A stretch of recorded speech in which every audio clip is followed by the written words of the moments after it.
Hey everyone, this is Zach. So today we're covering real estate photography from the viewpoint of a real estate agent. Why it matters. What are good things to look for when hiring a photographer? What are good photos? What are bad photos? Different equipment and technology. And I thought nobody's better to talk about this subject than Taylor, my wife, who has run a very successful real estate photography business. So I want to go ahead and introduce Taylor and what's some of your expertise with real estate photography? Yeah, so a lot of you may not know, but back when we lived in Florida, I actually had a real estate photography business. We worked all over the Tampa Bay area. We not only did real estate photography, but we did drone videos, we did 3D tours, and a lot of what we see online is going to be a buyer's first view into the property. So how you present that really matters. Buyers judge a book by its cover. Yep. 99% of them go online, they all go on Zillow, Realtor.com, and the photos matter. And if they're turned off by the photos, you're not gonna get showings. So photos are probably the most important when it comes to marketing your properties. And sadly, I see too many cell phone photos out there. I see vertical photos, even though they should be horizontal. Realtor in the bathroom mirrors. Realtor in the bathroom with the little hand that you see. People in the photos, lights are turned off. There's so much bad out there. Let's go over what are good photos and what to look for when hiring a photographer. So I actually want to pull up our listing that we had just currently. Taylor did all the photos on this listing, and we want to describe a lot of what's going on. A lot of people can't tell behind the scenes, but that's why I brought Taylor on today. So you use a different technique, and I think this is really important. Real estate agents, when you're calling photographers looking for somebody to hire, here are some tips for you. So number one, what type of photos should I be asking do you take?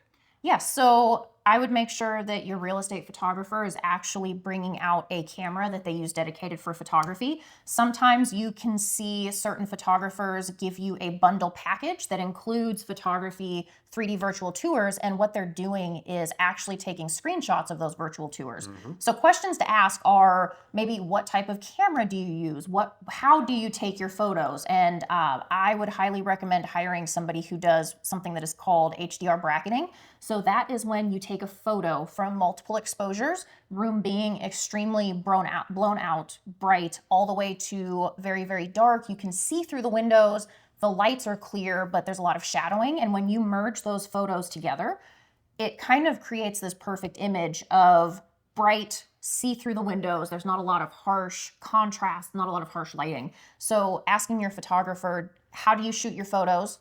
Looking for somebody who can do HDR bracketing, and then just making sure that they're not going to be taking screenshots of your 3D tours, because I see that a lot. Sometimes you get what you pay for. So I'd say tip number one as a real estate broker and an agent is, does the photographer do HDR bracketing? Yep. Tip number two, I would say, is look at their previous work. Can you see through the windows? And if the answer is yes, then they are doing HDR bracketing. So in this photo example, Taylor was standing in this one particular angle of the spot, set up on a tripod, and she took about 4 or 5 different images. It's the same spot, but different exposures. And then afterwards, she edited them all together, blended them, and that's how you get the best of all the lighting in here with minimal shadowing. Yeah, because the goal is not to completely eliminate shadows, because you need them to see the different corners and spaces of the room, but you want to reduce them while at the same time showing the maximum light.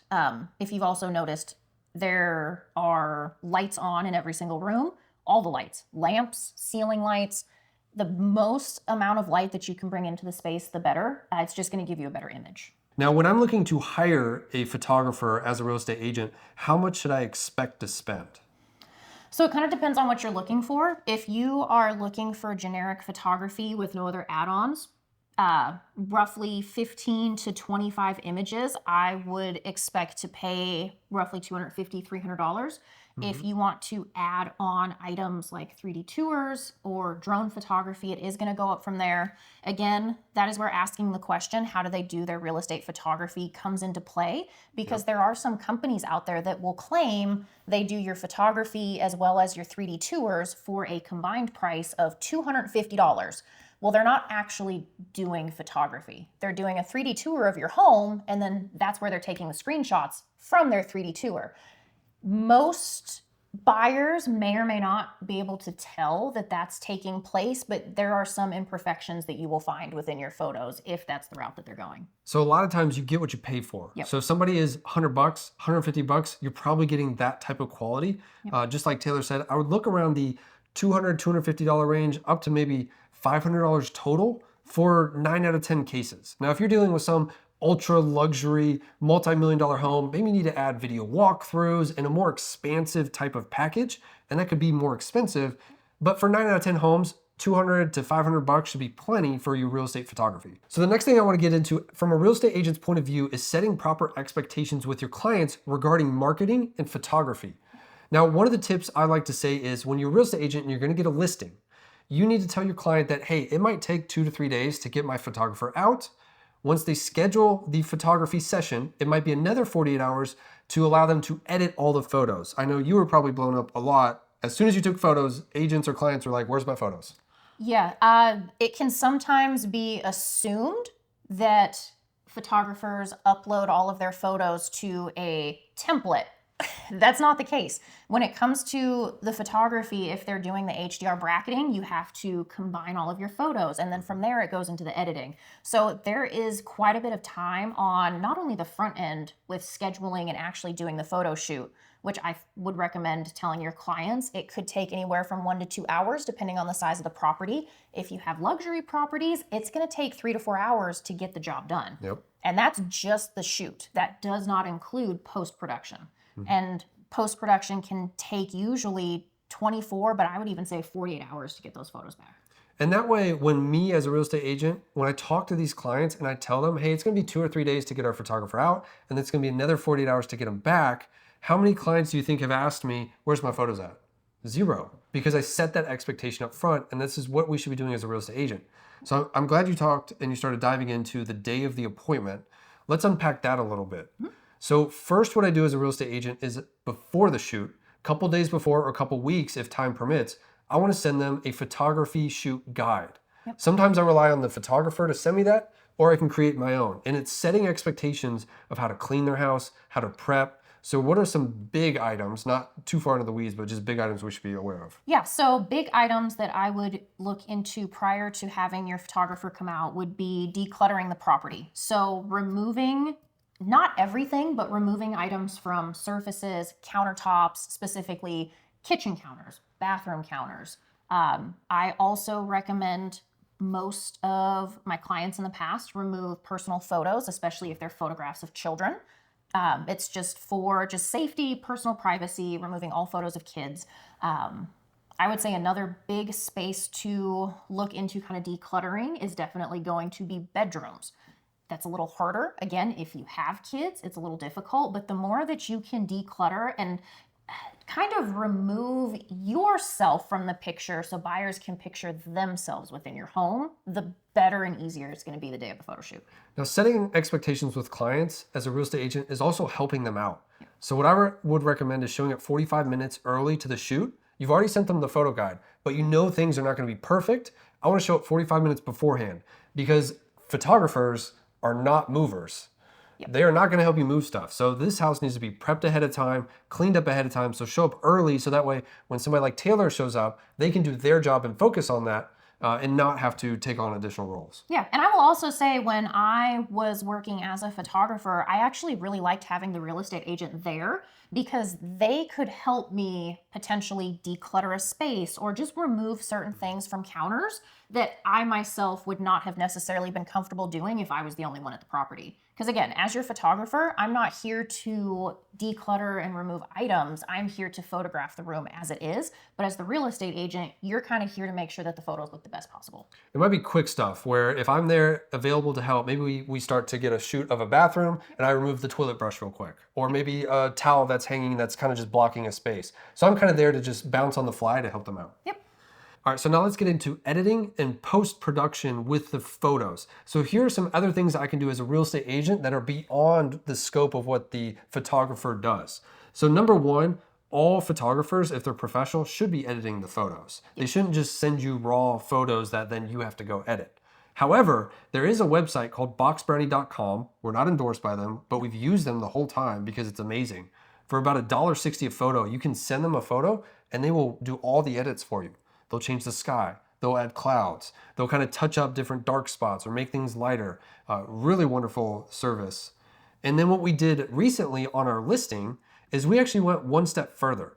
So we used Box Brownie to edit all the photos, but then the second step we did was go to Deep Image AI. and I think it's deep/image.ai. I'll put the link in the bio. But the AI editing software kind of took it to the next level. Yeah, it just kind of helped sharpen the overall image. What Box Brownie can produce is a really, really solid photograph. However, kind of combining the two almost made like a perfect or near perfect image. So you have the color correction and the editing from your Box Brownie photo, but then combining that with the Deep Image AI, it just kind of sharpened the image. It made some of the colors pop a little more, almost realistically. Which again, that's always the goal. We always want the photos to look as real and as natural as possible. So I do feel like the Deep Image AI helped achieve that. I like those keywords you said, real and natural. Yep. So that's the thing with all this editing is we're not altering or changing any of the conditions of the property. We're not removing stains from carpets. We're not making brown grass green. We are truly just enhancing what's already there. And that's what these two tools can actually do for us, Box Brownie and Deep Image AI. So one last final thing with post-production is figuring out how can we stand out if it's ever a crowded market. So what are some additional features, maybe Box Brownie or different editing techniques that we can utilize? Yeah, so whether you're using a post-production software like Box Brownie, or if your photographers are able to do this for you, day to dusk photos are some of my favorite. It's where you can take a photo that you may have had that shoot done at 12 in the afternoon, and you can make it appear as if it's a twilight or an evening photo.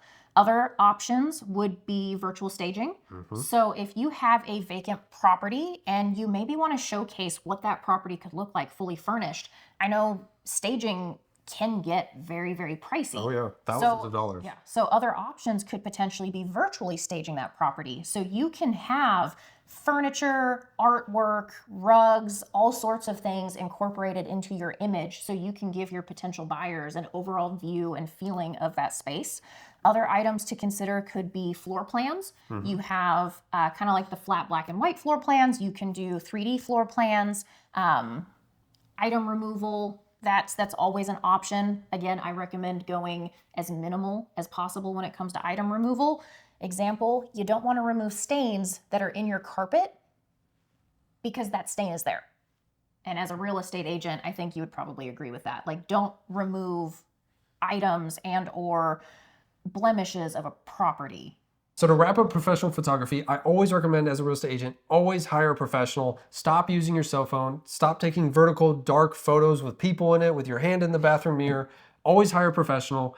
Get some drone photos attached to that. And what are some final features that you would recommend? Yeah, incorporate those day to dusk photos. It's just a beautiful way to showcase your property, virtual staging, and then I even consider doing 3D tours depending on the property. So that way you can have that full photography experience. The better you can fine tune your marketing, the more you can showcase the property, the people that are actually scheduling showings are the most interested.